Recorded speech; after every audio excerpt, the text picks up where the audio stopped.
Você já viu falar de Noé? Aquele amigão de Deus do capítulo 6 de Gênesis? Pois é. Esse cara foi meio louco, né? Porque as coisas da fé é loucura. Paulo vai dizer isso. Esse cara construiu uma arca de madeira no meio do seco, obedecendo uma ordem divina. No entanto, a sua decisão mudou o destino da sua família. Que essa palavra hoje possa nos fazer refletir sobre o quanto vale e o quanto é importante andarmos com Deus. Noé, um homem que andou com Deus. Esse é o tema daquilo que iremos falar hoje. De Adão a Noé são pelo menos 1656 anos. Exatamente isso. Noé era filho de Lameque, o 10º descendente de Adão. Está lá em Gênesis 5, 28 e 29. O texto sobre Noé está em Gênesis capítulo 6. Noé vem de um termo hebraico que significa alívio, descanso ou consolo. Teve 3 filhos, Sem, Cã e Jafé. Em sua época havia uma geração caracterizada pela maldade. Desde que o pecado entrou no mundo, a maldade passa a fazer parte da história da humanidade. Uma geração caracterizada pela corrupção, pela violência e também pela falta de temor ao Senhor. Bem parecido com a nossa época, bem parecido com a situação atual que vivemos hoje na humanidade, no Brasil e no mundo. Nós podemos aprender algumas coisas com Noé, coisas importantes, coisas que nos colocam para pensar. E hoje eu quero tirar algumas reflexões a respeito desse nosso amigo, do nosso irmão Noé. A primeira coisa que a gente percebe é que nada passa despercebido aos olhos de Deus. Deus vê tudo. Deus contempla tudo. Deus vê tudo que está sobre a terra. A Bíblia diz em Provérbios 15:3 que os olhos do Senhor estão em todo lugar, contemplando os maus e os bons. E Deus contemplou a situação da terra na época de Noé. Deus, na sua soberania, ele viu todos os acontecimentos. Em segundo lugar, a Bíblia vai dizer que Noé era um homem justo e um homem íntegro. Aqui a palavra hebraica utilizada para justo significa aquele que vive de acordo com a norma dada. Aquele que vive de acordo com a norma dada. Em grego, a palavra dikaios tem um significado similar. E a Bíblia ela relata vários homens que foram declarados como justos, assim como Noé. Dentre eles destaca-se o próprio Noé, Zacarias, Ana. E essa palavra aqui, integridade, no hebraico significa completo. Em meio à tragédia humana do capítulo 6 de Gênesis, em meio à degradação humana, Deus decide trazer o dilúvio. Deus decide trazer um recomeço à terra. E a Bíblia diz que havia um homem em meio a toda essa catástrofe pecaminosa, de violência, de corrupção, um homem íntegro, um homem justo, um homem completo. A Bíblia diz que Noé andava com Deus. A Bíblia diz que Noé caminhava com Deus. O verso de número 9 do capítulo 6 vai dizer: Noé era homem justo e íntegro entre os seus contemporâneos. Noé andava com Deus. E essa é a grande diferença na geração pecaminosa, perdida, que nós estamos vivendo. Deus está procurando pessoas que queiram andar com Ele. Deus está em busca de pessoas que desejam andar com Ele, de que desejam caminhar com Deus, que desejam viver com Deus e para Deus. Noé estava aberto para os planos e propósitos de Deus. Noé estava aberto a mudanças, porque andar com Deus vai gerar em nossa vida responsabilidades, vai gerar em nossas vidas escolhas.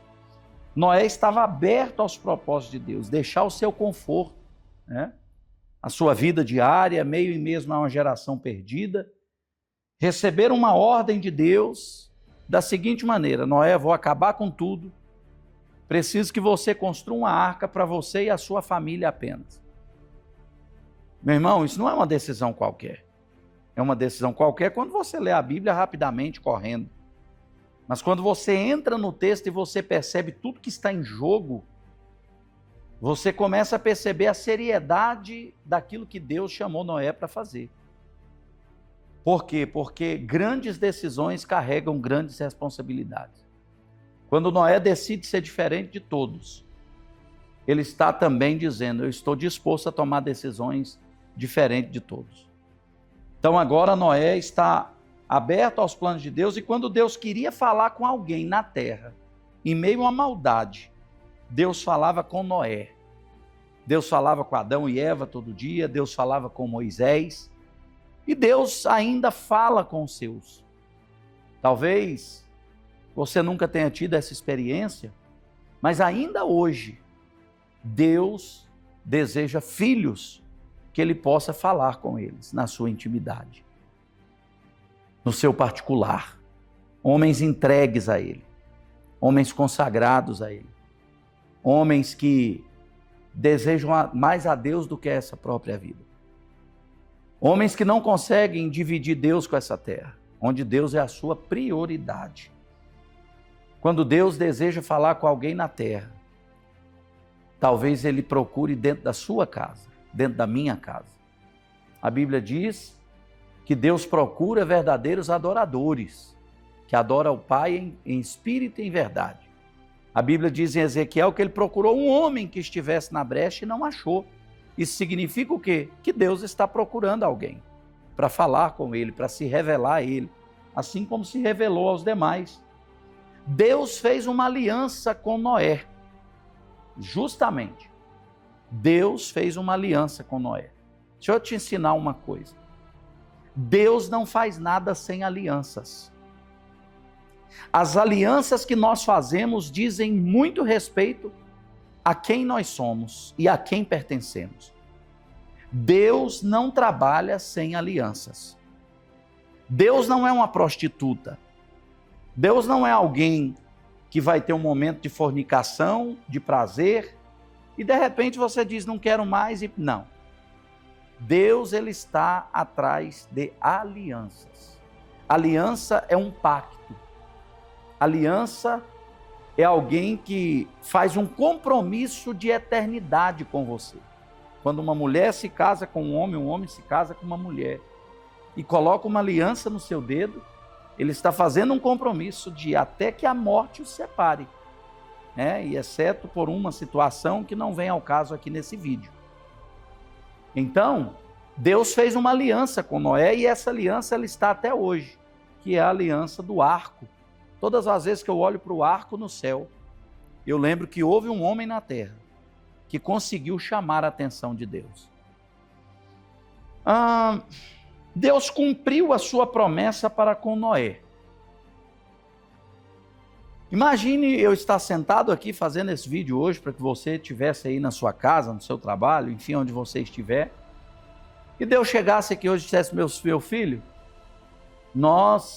eu quero que a partir de hoje você faça uma arca, essa arca vai ter tal medida, com essa madeira, você vai fazer o betume, vai calafetar ela toda. Primeira pergunta que viria: eu não tenho oceano aqui perto. O máximo que eu tenho é o Lago Paranoá e o Lago Corumbá, né? A gente com certeza diz: Senhor, isso é loucura. Imagine as palavras que Noé ouviu dos seus contemporâneos, pregando os pregos naquela arca, colocando as madeiras, dando forma àquela arca. O quanto ele foi ridicularizado na sua geração. O quanto ele foi criticado naquela sua geração. Por quê? Porque pessoas naturais não entendem propósitos de Deus. Pessoas naturais não podem entender projetos divinos. Pessoas naturais não entendem coisas sobrenaturais. No entanto, aquilo que Deus fala, Deus cumpre. Deus falou que ia dar um trono para Davi, que nunca teria fim, Deus cumpriu. Deus falou que ia pisar na cabeça da serpente. Na cruz ele pisou na cabeça da serpente. Deus falou para Noé que ia mandar água e que aquela arca seria o refúgio para ele e a família dele. Deus cumpriu a sua promessa. Deixa eu dizer uma coisa para você, Deus não mente. Deus não se arrepende. Deus é um Deus que cumpre as suas promessas. Se você andar com Deus, se você obedecer ao Senhor, se você trilhar os caminhos que Deus tem separado para você trilhar, Deus fará e cumprirá promessas na sua vida. E eu termino dizendo, Noé levanta um altar ao Senhor em Gênesis capítulo de número 8, versículo de número 20. Deus está em busca de pessoas que construam altares. Quando um patriarca construía um altar, ele estava dizendo, o Senhor é exclusivo aqui. Não há outro espaço no meu coração para outro Deus. Não há espaço no meu coração para outro Deus. Quando ele construía um altar, ele estava dizendo, eu estou reconhecendo a sua soberania. Eu estou reconhecendo a minha dependência. Eu estou prestando um culto ao Senhor. Que essa palavra possa te fazer entender que no meio de toda essa perdição que nós estamos vendo, corrupção política, corrupção eclesiástica, corrupção familiar, corrupção de todos os ambientes, todos os nossos ambientes estão perdidos, né? Em meio a todo esse caos, Deus ainda tem os seus Noés. E Deus deseja levantar os seus Noés. Pessoas que estão abertas aos planos de Deus. Pessoas que estão dispostas a pagar um preço alto para ir contra toda essa correnteza, contra toda essa maré, contra tudo isso que estão tentando nos inculcar em nossa mente, de que Deus mudou, de que amor não é isso que Deus nos ensina através da Bíblia. Noé desafiou a geração de então, e ele teve o privilégio de andar com Deus e ver suas promessas cumpridas na sua vida. Que Deus te abençoe, que você seja um construtor de arca e um construtor de altar, onde Deus te plantar. Um grande abraço.